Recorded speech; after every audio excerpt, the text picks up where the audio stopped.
బీహార్లో రెండో దశ ఎన్నికల పోలింగ్ ముగిసిన వెంటనే ఎగ్జిట్ పోల్స్ వచ్చేసాయి. చాలా వరకు ప్రముఖ సంస్థలు కానీ ఎగ్జిట్ పోల్స్ రెగ్యులర్గా చేసే చాలా సంస్థలు కూడా తమ ఫలితాలను వెల్లడించాయి. అంటే ఎగ్జిట్ పోల్స్ వెల్లడించాయి. మెజార్టీ ఎగ్జిట్ పోల్స్ మనకన్న సమాచారం ప్రకారం అయితే ఎన్డీఏ వైపే మొగ్గు చూపినట్టుగా కనిపించింది. చాలా వరకు 90% ఎన్డీఏనే తిరిగి అధికారంలోకి వస్తుంది. అంటే నితీష్ కుమారే మళ్ళీ ప్రభుత్వాన్ని ఏర్పాటు చేయబోతున్నారు అనే విషయాన్ని క్లారిటీగా ఉన్నట్టుగా తెలుస్తుంది. చాలా చేసే దాదాపు ఒక 10-15 సంస్థలు చేసినప్పటికీ కొంత ముఖ్యంగా ఇంపాక్ట్, అదేవిధంగా గతంలో వాళ్ళు చేసిన సర్వేలకు సంబంధించి ఎంతవరకు ప్రభావం చూపాయనే అంశాలను పరిశీలించిన తర్వాత ఒక 4-5 వాటిని మాత్రమే మనం తీసుకున్నాము. చాణక్య ఒకసారి చూసుకుంటే దాదాపు 130-140 వరకు వచ్చే అవకాశం ఉందని చెప్తున్నారు. 138 నుంచి కొంత ఇది పెరిగే అవకాశం ఉంది. 130 నుంచి 138 వరకు వచ్చే అవకాశం ఉంది. ఎవరికి ఎన్డీఏకి వచ్చే అవకాశం ఉందని చెప్తున్నారు. అదేవిధంగా మహాగఠబంధన్ ఏదైతే ఆర్జేడీ, కాంగ్రెస్ పార్టీ, ఇతర చిన్న పార్టీలతో కలిసి ఉంది, వాళ్ళు కేవలం 100 వరకు మాత్రమే ఆగిపోయే అవకాశం ఉంది. ఇక ఇందాక మనం మాట్లాడుకున్న interesting factor Prashant Kishor impact. అసలు చాణక్య వాళ్ళైతే ప్రశాంత్ కిషోర్కి 0 ఇస్తున్నారు. అదర్స్ ఎప్పుడు కూడా బీహార్కి సంబంధించి కొంత చిన్న పార్టీలకు సంబంధించి ఇండిపెండెంట్లు కూడా ఉంటారు కనుక వాళ్ళు ఖచ్చితంగా 5 వరకు కొన్ని సీట్లు సాధించే అవకాశం ఉంటుంది. కానీ మొత్తాన్ని చాణక్యాన్ని పరిశీలిస్తే మాత్రం పూర్తి మెజార్టీ వస్తుంది. 243లో ప్రభుత్వాన్ని ఏర్పాటు చేయాలంటే 122 సీట్స్ వస్తే ప్రభుత్వాన్ని ఏర్పాటు చేయొచ్చు బీహార్లో. సో ప్రభుత్వాన్ని ఏర్పాటు చేయడానికి పూర్తి మ్యాజిక్ ఫిగర్ ఇక్కడ ఎన్డీఏ దగ్గర ఉంది. మహాగఠబంధన్ మరొకసారి వెనుకబడినట్టుగా చెప్తారు. మనం అనుకున్నట్టుగా ప్రశాంత్ కిషోర్ పార్టీ ఇక్కడ పెద్ద ఇంపాక్ట్ కనిపించలేదు. దైనిక్ భాస్కర్కి సంబంధించిన చూస్తే వాళ్ళు కొంచెం ఇంకా ఎక్కువ ఇచ్చినట్టుగా కనిపిస్తుంది. 145 to 160 వరకు ఇచ్చినట్టుగా కనిపిస్తుంది. సో మెజార్టీ కాదు, భారీ మెజార్టీతో విజయం సాధించే అవకాశం ఉంది ఎన్డీఏకి సంబంధించిన జేడీయూ కానీ బీజేపీకి సంబంధించి చెప్పారు. అదేవిధంగా మహాగఠబంధన్కి సంబంధించి మాత్రం 100 సీట్లు కూడా దాటే అవకాశం లేదు. 73 నుంచి 91 సీట్లు మాత్రమే వచ్చే అవకాశం ఉన్నట్టుగా చెప్తున్నారు. జనస్వరాజ్ పార్టీకి సంబంధించి ఒక 3 సీట్లు అయితే గెలుస్తారని చెప్పేసి దైనిక్ భాస్కర్ చెప్తుంది. అదేవిధంగా అదర్స్ ఒక 7 మంది గెలిచే అవకాశం ఉంటుంది. అదే సంబంధించి పీపుల్స్ పల్స్కి సంబంధించి కూడా వాళ్ళు కూడా దాదాపు 150-160 వరకు ఎన్డీఏకు సంబంధించి మెజార్టీ వస్తున్నట్టుగా చెప్తున్నారు. ఇక్కడ మహాగఠబంధన్కి సంబంధించి అదే 100 వరకు మ్యాజిక్ అక్కడ దాకా ఆగిపోయే అవకాశం ఉంది. ఎందుకంటే ఈ ఫిగర్ 122 దాటితేనే ప్రభుత్వాన్ని ఏర్పాటు చేయాల్సి ఉంటుంది కనుక ప్రభుత్వాన్ని ఏర్పాటు చేసే అవకాశం లేనట్టుగా మహాగఠబంధన్కి లేనట్టుగా మనకు కొంత కనపడుతుంది. జనస్వరాజ్కి సంబంధించి 5 సీట్లు గెలిచే అవకాశం ఉంది. ఇతరులు 8 సీట్లు ఇక్కడ గెలిచే అవకాశం ఉన్నట్టుగా తెలుస్తుంది. ఎన్డీటీవీకి సంబంధించిన వాళ్ళు కొంత చేశారు. అయితే వాళ్ళు కొంత వరకు 147కి పైగా మెజార్టీ వచ్చే అవకాశం ఉంది ఎన్డీఏకి సంబంధించి చెప్పారు. అదేవిధంగా మహాగఠబంధన్కి సంబంధించి 90 సీట్లు మాత్రమే వచ్చే అవకాశం ఉంది. ఇక ప్రశాంత్ కిషోర్ పార్టీకి సంబంధించి పెద్దగా ఇంపాక్ట్ ఏమో కనిపించట్లేదు. అదర్స్ మాత్రమే ఒక 5 గెలిచే అవకాశం ఉంది. ఓవరాల్గా మనం దీన్ని ఒకసారి పరిశీలిస్తే ఒక క్లారిటీ ఏమొస్తుందంటే ఎన్డీఏకి అనేది పూర్తి మెజార్టీతోనే ప్రభుత్వాన్ని ఏర్పాటు చేసే అవకాశం ఉంది. చిన్న పార్టీల సపోర్ట్ కూడా పెద్దగా ఉండకపోవచ్చు. ఈ అదర్స్ అనే ఇంపాక్ట్ ఈసారి ఎన్డీఏకి అవసరం లేదనే విషయాన్ని కొంతవరకు ఈ క్లారిటీతో ఉన్నట్టుగానే చెప్తుంది. అయితే ఇంపాక్ట్ ఒకసారి నేను చెప్తాను. ఎగ్జిట్ పోల్స్కి సంబంధించినంత వరకు ఎగ్జిట్ పోల్స్ ఎప్పుడు నిజమవుతాయంటే హర్యానా విషయంలో మనం చూసాం. హర్యానా విషయంలో వెస్ట్ బెంగాల్ లాంటి ప్రాంతాలకు సంబంధించి ఎగ్జిట్ పోల్స్కి భిన్నంగా కూడా ఫలితాలు వచ్చాయి. సో ఎగ్జిట్ పోల్సే నిజమా, అది చెప్పింది 100% నిజం అవుతుందంటే మనకు ఒక అంచనా కోసం మాత్రమే ఈ ఎగ్జిట్ పోల్స్ వస్తుండే, కానీ వాస్తవికంగా ఓటర్లు ఏ రకంగా వేశారు, ఎవరి వైపు వేశారనే అంశానికి సంబంధించి ఈ నెల 14వ తేదీన మనకు ఈ టైం వరకు అంటే మధ్యాహ్నం వరకు బీహార్లో ప్రభుత్వాన్ని ఎవరు ఏర్పాటు చేసే విషయాన్ని క్లారిటీ వస్తుంది. కానీ ఎందుకు ఈ అడ్వాంటేజ్ ఎన్డీఏకు ఉంది, ఈ విషయాన్ని మనం కొంచెం చర్చించాలి. ఎందుకు అడ్వాంటేజ్ దాదాపు అందరూ 100 పైగా సీట్లు ఇస్తున్నారంటే ఒక అడ్వాంటేజ్ ఎందుకు ఎన్డీఏకు ఉందంటే మనం అనుకున్నట్టుగానే ఒకటి నితీష్ కుమార్ ఫ్యాక్టర్ ఒకటి బాగా కనిపించింది. నితీష్ కుమార్ డెవలప్మెంట్కి సంబంధించి ముఖ్యంగా జంగల్ రాజ్ అని చెప్పి కానీ లేకపోతే హింస జరుగుతుంది బీహార్లో, ఎక్కువగా రౌడీజం ఉంటుందని అవన్నీ చెప్పినప్పుడు కొంత నితీష్ కుమార్ దీన్ని కంట్రోల్ చేశారనే అంశం పైన కొంత అక్కడ రాజకీయ వర్గాల్లో చర్చ జరుగుతుంది. నితీష్ కుమార్కి సంబంధించి కూడా చాలా ఫెయిల్యూర్స్ ఉన్నట్టుగా చెప్తారు, కానీ కొంతవరకు క్లీన్ ఇమేజ్ ఉంది, అవినీతి లేదన్న అంశం ఆయన కొంత ప్లస్ అయ్యే అవకాశం ఉంది.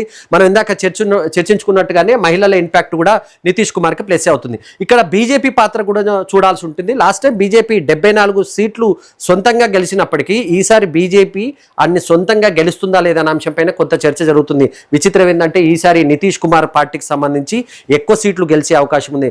గతంలో నితీష్ కుమార్ 40కి పైగా సీట్లు సాధించారు. ఈసారి నితీష్ కుమార్ 60కి పైగా సీట్లు సాధించే అవకాశం ఉందని ఒక అంచనా వేస్తున్నారు. సో 2 పార్టీలకు సంబంధించినంత వరకు ఈ రకంగా ఉంది. మోడీ కానీ బీజేపీ కానీ ఒక విషయంలో జాగ్రత్త పడినట్టుగా కనిపించింది. ఒక సమయంలో బీజేపీ నితీష్ కుమార్కి బీజేపీకి మధ్య గ్యాప్ వచ్చిందని, బీజేపీ సొంతంగా ఇతర పార్టీలతో కలిసి ఒక కూటమిని ఏర్పాటు చేస్తుందని చర్చ జరిగినప్పటికీ అక్కడ ఉన్న గ్రౌండ్ రియాలిటీని అమిత్ షాతో పాటు ఇతర బీజేపీ నాయకులు తెలుసుకున్న తర్వాత నితీష్ ఇంపాక్ట్ ఇప్పటికీ ఉంది. బీహార్లో నితీష్ని కాదని సొంతంగా రాజకీయాలు చేయలేం కనుక నితీష్ కుమార్ ఒక హెల్ప్ అవసరమని అందుకోసమే చాలా సభల్లో ఒక నినాదాన్ని తీసుకొచ్చారు. ఆర్జేడీగా మన జేడీయూకి సంబంధించి కానీ బీజేపీకి సంబంధించి మోడీ నితీష్ భాయ్ భాయ్ అనే నినాదాన్ని తీసుకొచ్చారు. ఎందుకంటే నితీష్ కుమార్కి మోడీకి మంచి సంబంధాలు లేవని ప్రచారం జరుగుతున్న నేపథ్యంలో వారిద్దరు భాయ్ భాయ్ అనే అంశాన్ని తెరపైకి తీసుకురావడం వల్ల ఆ పార్టీకి కొంత అడ్వాంటేజ్ అయినట్టుగా మనకు అనిపించింది. సో ఆ ఇంపాక్ట్ వల్లనే అదేవిధంగా చిన్న చిన్న పార్టీల విషయంలో కూడా జాగ్రత్త పడ్డారు. ఎక్కడ అనంత్ సింగ్ మనం ఇందాక మాట్లాడుకున్న క్యాండిడేట్కి సంబంధించి ఆయన జేడీయూకి సంబంధించి అధికార పార్టీకి సంబంధించిన క్యాండిడేట్ ఒక మర్డర్ కేసులో పేరు వచ్చిన వెంటనే జేడీయూ అతన్ని వెంటనే అరెస్ట్ చేసింది. అతను జైలు నుంచే పోటీ చేశారు. ఒక ఇంట్రెస్టింగ్ ఫ్యాక్టర్ ఏంటంటే ఎగ్జిట్ పోల్స్లో అనంత్ సింగ్ గెలుస్తున్నట్టుగా చెప్తున్నారు. సో జైల్లో నుంచి వరుసగా 5వ సారి అనంత్ సింగ్ గెలవబోతున్నారు. అది ఇంట్రెస్టింగ్ ఫ్యాక్టర్. మనం రేపు 14వ తేదీన దాని గురించి స్పెషల్గా మాట్లాడుకుందాం. అనంత్ సింగ్ జైల్లో ఉన్నా బయట ఉన్నా ఖచ్చితంగా గెలుస్తారని చెప్పేసి బీహార్ ప్రజలు అంటారు. ఇప్పుడు అనంత్ సింగ్ జైల్లో ఉన్నాడు, అయినప్పటికీ అక్కడ ఆయన గెలిచే అవకాశం ఉన్నట్టుగా ఎగ్జిట్ పోల్స్ చెప్తున్నాయి. ఏంటి మైనస్ ఏంటి, మహాగఠబంధన్కి సంబంధించి మైనస్ ఏంటి? ఇంకొక విషయాన్ని మీకు చెప్తాను. ఎగ్జిట్ పోల్స్ చేస్తున్న సందర్భంగా ఇంకొక ఎగ్జిట్ పోల్స్ కూడా చాలా మంది చేశారు. మీకు ముఖ్యమంత్రిగా ఎవరైతే బాగుంటుందంటే చాలా మందికి సంబంధించినంత వరకు తేజస్వి యాదవ్ పేరు చెప్పారు. అంటే 30కి పైగా నితీష్ కుమార్కి చెప్తే 35కు పైగా తేజస్వి యాదవ్కి చెప్పారు. ముఖ్యమంత్రి అభ్యర్థిగా తేజస్విని చూస్తున్నారు కానీ ఓవరాల్ పార్టీగా మాత్రం సంబంధించి ఆర్జేడీ పార్టీకి సంబంధించి ఆయన ఒక మైనస్ ఉన్నట్టుగా తెలుస్తుంది. 2-3 అంశాలు. ఒకటి, కాంగ్రెస్ బలోపేతం లేకపోవడం. కాంగ్రెస్ పార్టీ ఇప్పటికీ బీహార్లో చాలా వీక్గా కనిపిస్తుంది. ఒకప్పుడు 10 ఏళ్ల పాటు బీహార్లో రాజ్యమేలిన కాంగ్రెస్ పార్టీకి సంబంధించినంత వరకు ఎక్కడో లీడర్షిప్ సరిగ్గా లేదు. దానివల్ల కొంత ఆ పార్టీ ఇబ్బందిలో ఉన్నట్టుగా మనకు కనిపిస్తుంది. ఆ రకమైన పరిస్థితులు ఇక్కడ మనకు స్పష్టంగా కనిపిస్తుంది. అదేవిధంగా హామీలకు సంబంధించినంత వరకు కొంత ఎక్సర్సైజ్ చేసి ఇవ్వలేదు. కేవలం ఏదో నితీష్ కుమార్ చెప్పిన దానికి కొన్ని పైసలు పెంచి మేము ఇస్తామని చెప్పారు కానీ ఎక్సర్సైజ్ సరిగ్గా చేయలేదు. అది కూడా మైనస్ అయినట్టుగా కొంత చెప్తున్నారు. మళ్ళీ చెప్తున్నాను, ఇది ఎగ్జిట్ పోల్కి సంబంధించిన అంశాలపైనే మనం మాట్లాడుతున్నాం. పూర్తి స్థాయిలో ఒరిజినల్ రిజల్ట్స్ వచ్చినప్పుడు ఏ రకంగా ఉంటుందో చూడాలి. కానీ మహాగఠబంధన్కి సంబంధించినంత వరకు చాలా మైనస్లు ఉన్నట్టుగా మనకు కనిపించింది. ప్రచారం కేవలం ఆర్జేడీకి సంబంధించిన ప్రచారం కొంత స్పీడ్గా జరిగింది కానీ రాహుల్ గాంధీ, ప్రియాంక గాంధీ కొన్ని నియోజకవర్గాల్లో ప్రచారం చేసినప్పటికీ ఇంపాక్ట్ మాత్రం బీహార్ ప్రజల్లో కల్పించలేకపోయారు. అదే చెప్తారు, బీహార్లో కనెక్టివిటీ ఉండాలి. ఏంటి కనెక్టివిటీ అంటే రాజకీయ నాయకులకి ప్రజలకు మధ్య ఆ కనెక్టివిటీ సాధించడంలో ముఖ్యంగా జేడీయూకి సంబంధించిన పార్టీ కానీ రామ్ విలాస్ పాస్వాన్కి సంబంధించిన పార్టీ కానీ వీళ్ళందరూ కూడా కనెక్ట్ చేసుకోవడంలో సక్సెస్ అయ్యారు. ఎక్కడో చోట్ల కట్ అయినట్టుగా కనిపించింది. చివరి నిమిషం వరకు కొంత గందరగోళము, చిన్న చిన్న పార్టీలకు సీట్లు కేటాయించడానికి సంబంధించి కూడా కొంత గందరగోళం. కేవలం యాదవ్ పార్టీగా మాత్రమే అందరూ మహాగఠబంధన్ని చూశారు. అక్కడ కాంగ్రెస్ పార్టీతో పాటు మిగతా పార్టీలు ఉన్నప్పటికీ ఇది మొదటి నుంచి కూడా లల్లూ ప్రసాద్ యాదవ్ పార్టీ ప్రారంభించినప్పటి నుంచి కూడా ఆర్జేడీ పార్టీ అనేది యాదవ్లకు సంబంధించిన పార్టీ కానీ మిగతా వర్గాలను పట్టించుకోదు. అదేవిధంగా వాళ్ళకి సంబంధించినంత వరకు చాలా నియోజకవర్గాల్లో యాదవ్లకు ప్రాధాన్యత ఇస్తారు కానీ మిగతా భూమిహార్సు ఇలాంటి వాళ్ళు ఉంటారు కనుక వాళ్ళని పట్టించుకోవట్లేదు. ఇంకొన్ని బీసీ వర్గాలకు సంబంధించి వాళ్ళను పట్టించుకోలేదనే విమర్శ ఉంది. ఆ ఇంపాక్ట్ కూడా ఇక్కడ మహాగఠబంధన్కి ఉన్నట్టుగా కనిపించింది. ఈ పార్టీ గురించి మనం ఇందాకే మాట్లాడుకున్నాం. ప్రశాంత్ కిషోర్ పార్టీ ఇంపాక్ట్ ఒక రకంగా ఉన్నట్టుగా కనిపించింది. సో ఎగ్జిట్ పోల్స్ ఎవరి వైపు చూపిస్తున్నాయంటే మళ్ళీ నితీష్ కుమార్ ముఖ్యమంత్రి అయ్యే అవకాశం ఉంది. కానీ హోల్డ్ ఏ మినిట్, ఇక్కడ ఒక ఇంట్రెస్టింగ్ ఫ్యాక్టర్ మనం చెప్పాలి. బీజేపీ ఈసారి మళ్ళీ నితీష్ కుమార్కి ముఖ్యమంత్రి అయ్యే అవకాశం ఇస్తుందా? కాకుండా బీజేపీ సొంతంగా తన పార్టీకి సంబంధించిన అభ్యర్థిని ఈసారి ముఖ్యమంత్రిగా నిలబెట్టాలన్న ఆలోచనలో ఉంది. ఆ రకమైన ఆలోచన బీజేపీకి సంబంధించి టాప్ లీడర్షిప్లో ఉన్నట్టుగా ఒక చర్చ జరుగుతున్న నేపథ్యంలో ఇది ఎప్పుడు చర్చకు వస్తుందంటే జేడీ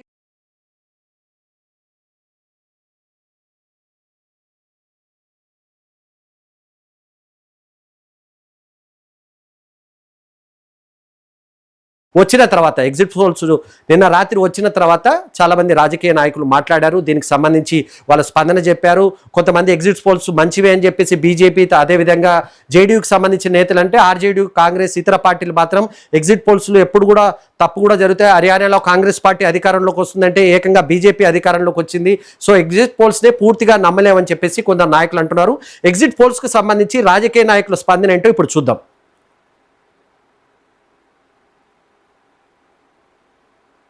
देखिए, बिहार के चुनाव के आप एग्जिट पोल की बात कर रहे हैं. मैं तो कहता हूं कि जब पहले चरण का चुनाव हुआ 8% अधिक मतदान हुआ है।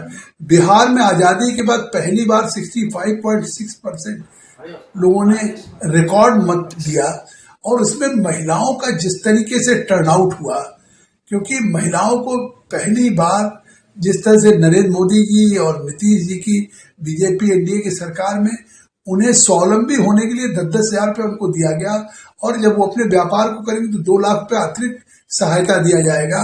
जिस तरह से उनको वहां पे मद्य निषेध करके उनकी सुरक्षा, उनको स्वतंत्रता और स्वावलंबन मिला, तो वहां तो 2/3 बहुमत से बीजेपी एनडीए की सरकार आ रही है। इस बार के चुनाव में आप यकीन करिए अप्रत्याशित परिणाम आ रहा है। निश्चित तौर से आप देखेंगे कि शायद कांग्रेस का सुपड़ा साफ हो जाएगा, आरजेडी हो।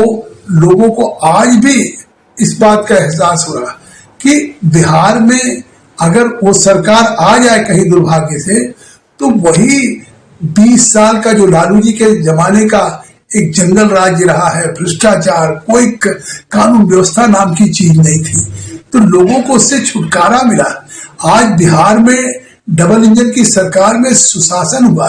देखिए, बिहार के चुनाव के आप एग्जिट पोल की बात कर रहे हैं, मैं तो कहता हूं कि जब पहले चरण का चुनाव हुआ 8% अधिक मतदान, जनता की जो आवाज है और एनडीए सरकार के लिए जो मुहर है वही एग्जिट पोल में दिखाया जा रहा है, और मुझको तो लग रहा है कि उससे भी ज्यादा एनडीए के पक्ष में सीटें आएंगी। 2/3 बहुमत से भी ज्यादा सीटें लेकर एनडीए सरकार बनाएगी। बिहार में जो माननीय प्रधानमंत्री श्री नरेंद्र मोदी जी के नाम और काम का असर है, और बिहार के मुख्यमंत्री माननीय नीतीश कुमार जी के जो सुशासन की लहर है, और युवा कल्याण, महिला कल्याण, गरीब कल्याण और किसान कल्याण के जो काम किया गया है, वह चुनाव में मतदान के रूप में देखा जा रहा है, जो बम्पर मतदान के रूप में एनडीए की सरकार बनेगी, भारी बहुमत के साथ बनेगी। लोगों को विश्वास है माननीय प्रधानमंत्री जी में, माननीय मुख्यमंत्री जी। जनता की जो आवाज है और एनडीए सरकार के लिए जो मुहर है वही एग्जिट पोल में दिखाया जा रहा है, और मुझको तो लग रहा है कि उससे भी ज्यादा एनडीए के पक्ष में सीटें आएंगी। 2/3 बहुमत से भी ज्यादा सीटें लेकर एनडीए सरकार बनाएगी। बिहार में जो माननीय प्रधानमंत्री श्री नरेंद्र मोदी जी के नाम और काम का असर है, और बिहार के मुख्यमंत्री माननीय नीतीश कुमार जी के जो सुशासन की लहर है, और युवा कल्याण, महिला कल्याण, गरीब कल्याण और किसान कल्याण के जो काम किया गया है, वह चुनाव में मतदान के रूप में देखा जा रहा है, जो बम्पर मतदान के रूप में एनडीए की सरकार बनेगी, भारी बहुमत के साथ बनेगी। लोगों को विश्वास है माननीय प्रधानमंत्री जी में, माननीय मुख्यमंत्री जी। अच्छा, एक बात बताइए, एग्जिट पोल कब सही हुआ? आप हमें बताइए, अगले बार क्या था और 9 सीट कैसे हराए गए? 3 वोट से, 33 वोट से, कैसे? और हम तो, आप एग्जिट पोल की बात कर रहे हैं, हम एग्जैक्ट पोल की बात कर रहे हैं। मेरा एग्जैक्ट है, इन लोग का एग्जिट है। दूसरी तरह वोटिंग कास्ट हो रही है, वोटिंग अभी ईवीएम में पड़ रहा है। 8 बजे तक पड़ेंगे कि 9 बजे तक? ठीक 5 बजते ही 5:30 बजे आप एग्जिट पोल को लाके रख देते हैं, और गुना भाग ये तय करते हैं कि 65% महिलाओं ने इनको दे दिया, जब अभी तक कितना महिला, कितना जीएनजी, कितना किस यूथ का क्या पड़ा, महिला का क्या पड़ा, ये इलेक्शन कमीशन ने अभी तक नहीं दी। परसेंटेज क्या अगली बार पड़ी, वो भी नहीं दिया। 69 लाख वोटर्स के एसआईआर कटने के बाद 0.1 या 3% अगले बार भी वोट कम हुई अगले बार से। अच्छा, एक बात बताइए, एग्जिट पोल कब सही हुआ? आप हमें बताइए, अगले बार क्या था और 9 सीट कैसे? देखिए, एग्जिट पोल बिल्कुल सटीक तो नहीं होता है। एग्जिट पोल सिर्फ इतना है कि वो एक अनुमान बताता है, संकेत देता है कि क्या होने वाला है। अभी जो एग्जिट पोल आपका आया है उसको बिल्कुल सही मान लिया जाए, ये मैं समझता हूँ कि ये उचित नहीं होगा, क्योंकि बहुत सारी उसमें पेचीदगियाँ हैं। एक तो ये है कि जितने लोगों से पूछा जाता है वो उनकी संख्या क्या है, क्योंकि बिहार जैसे स्टेट में, बहुत बड़ा स्टेट है, आबादी भी हमारी अच्छी खासी है। ऐसी परिस्थिति में एग्जिट पोल बिल्कुल एग्जिट हो, ये हमको मुश्किल लगता है। मुझे उम्मीद है अगर चुनाव में जिन मुद्दों को लेकर महागठबंधन गया और अगर उन मुद्दों को जनता तक पहुंचाने में हम कामयाब अगर हैं, तो यकीनन लोग महागठबंधन को अपना समर्थन देंगे, क्योंकि जो मुद्दे हम लोगों ने उठाए थे वो बेरोजगारी का था, वो पलायन का था, गरीबी का था, भ्रष्टाचार का था, और ऐसे सभी ऐसे मुद्दे थे जो जनता को एक प्रकार से प्रभावित करते हैं। बिल्कुल, रोजगार मेरा ख्याल है सबसे बड़ा मुद्दा है, और रोजगार से जुड़ा हुआ पलायन है। अगर रोजगार का इश्यू हम लोग सही ढंग से उठा पाए तो हमको लगता है कि इसमें हम लोग कामयाबी होगी। हालांकि भारतीय जनता पार्टी ने बहुत कोशिश की है, जैसा खबरों में भी आ रहा है कि कई जगहों से जो माइग्रेटेड लेबर हैं उनको ट्रेन के द्वारा, रेल के द्वारा, बसों के द्वारा उनको बिहार भेजा गया है, और उनसे ये कोशिश की गई है कि जो कमी है उसको भरपाई की जाए। लेकिन मैं समझता हूं कि आमतौर पर जो वहां की सोच हमें दिखाई पड़ी चुनाव अभियान के दौरान, कि लोग खासकर नौजवान बहुत एग्रेसिव था, और उनका मानना था कि पहले नौकरी, उसके बाद कोई बात करेंगे। लेकिन हम जैसा उन्होंने कहा कि एग्जिट पोल हमेशा सही हो, ये कोई जरूरी नहीं है। कई ऐसे मौके आए हैं, सिर्फ बिहार में नहीं, कई दूसरे राज्यों में भी ऐसा हम लोगों को देखने को मिला है। बिहार में भी 2015 में भारतीय जनता पार्टी को बढ़त दिखाया था एग्जिट पोल ने, लेकिन परिणाम दूसरे निकले। उसी तरह कई राज्यों में ये घटना हो चुकी है, जैसे बंगाल को ले लीजिए। बंगाल में कहा गया था कि बहुत कांटे की लड़ाई है बीजेपी और टीएमसी में, लेकिन बहुत का अंतर था।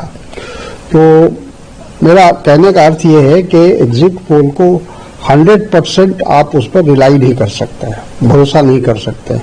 हमें 14 तारीख का इंतजार करना चाहिए। ఎగ్జిట్ పోల్స్ తో పాటు రాజకీయ నాయకులు ఏమంటున్నారు, ఓవరాల్ గా ఫలితాలకు సంబంధించి 14వ తేదీన ఫలితాలు వచ్చే అవకాశం ఉన్నప్పటికీ ఇప్పటి వరకు ఉన్న సమాచారం ఎగ్జిట్ పోల్స్ మాత్రం మళ్ళీ నితీష్ కుమార్ గవర్నమెంట్ ఫామ్ చేయబోతుందనే ఒక చర్చ అయితే జరుగుతుంది. ప్రశాంత్ కిషోర్ ఇంపాక్ట్ లేదనే చెప్తున్న నేపథ్యంలో ఇంకా బీహార్కి సంబంధించి అనేక ఫ్యాక్టర్స్ ఉన్నాయి, చాలా విషయాలు ఇంకా వెలుగులోకి రావాల్సి ఉన్నాయి. చిన్న చిన్న అంశాలు, చిన్న చిన్న రాజకీయ పార్టీలకు సంబంధించిన ప్రభావం ఏ రకంగా ఉంటుంది, ఈ అన్ని అంశాలకు సంబంధించినంత వరకు ఎలక్షన్ డే నుంచి మొదలు పెట్టుకొని ఎలక్షన్ కౌంటింగ్ డే వరకు పొలిటెంట్ న్యూస్ మీకు ప్రతి క్షణం సంబంధించి పూర్తి సమాచారం, తప్పుడు సమాచారం కాకుండా వాస్తవిక సమాచారం, పూర్తి సమాచారంతోనే మీకు ఎప్పటికప్పుడు అప్డేట్ అందిస్తూనే ఉన్నాం. ఇప్పుడు కూడా బీహార్కి సంబంధించి మరిన్ని అప్డేట్స్తో మీ ముందుకు వస్తాం.